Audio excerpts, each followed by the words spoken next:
All right, let's get that money, honey.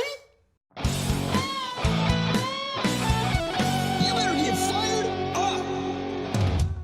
I get loads of people, like maybe daily, who come up to me and say, Joe, I want to be an investor. I'm going to flip houses. What do you think? While I see, I don't know, 1, 2, 3% actually follow through with it successfully, I'll tell you, if you've got a plan, you've got a process, you educate your butt off, you can do it. Anybody can.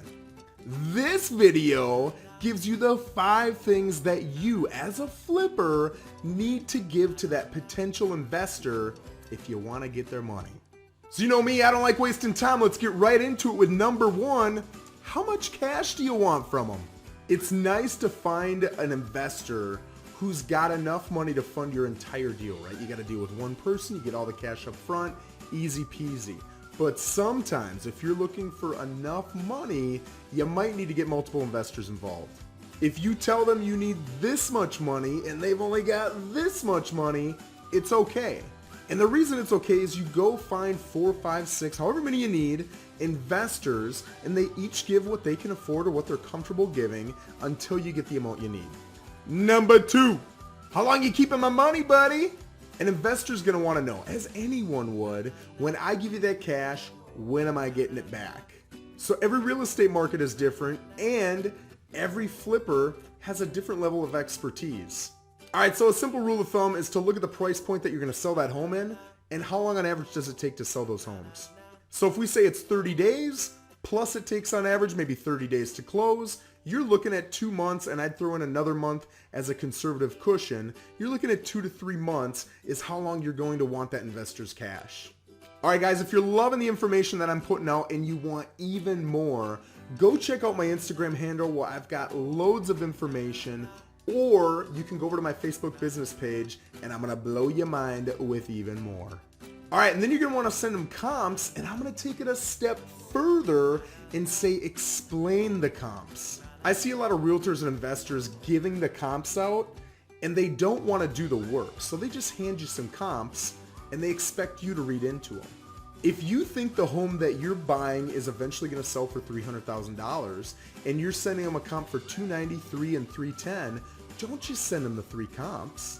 Send an explanation. I like doing videos. You can write it out. It doesn't matter. And say, the one at $290,000 has a little bit less square feet. It's 2 years older, so I think our home is going to get more than that because of it. The one at $310,000 is 3 years newer. It's got a little bit more square footage, so I think that one is probably a little bit more than the one that we've got. The one at $300,000 is very comparable on a lot of fronts, so for those 3 reasons, this home will likely sell around $300,000. As the guy handing out cash, man, I feel comfy after hearing that pitch. Do the work for them, make it easy, and they'll want to hand you cash.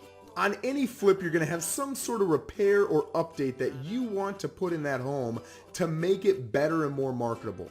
Let that investor know exactly what those repairs are, what those updates are, how much are they gonna cost, where are you getting your estimates from, are you doing the work or are you hiring it out? If you're hiring it out, what is the labor? If I'm the guy giving you the money and I see that you've done all this math, you've put in all the effort all the time, I'm not questioning if you're ready to go on this. I'm confident in you.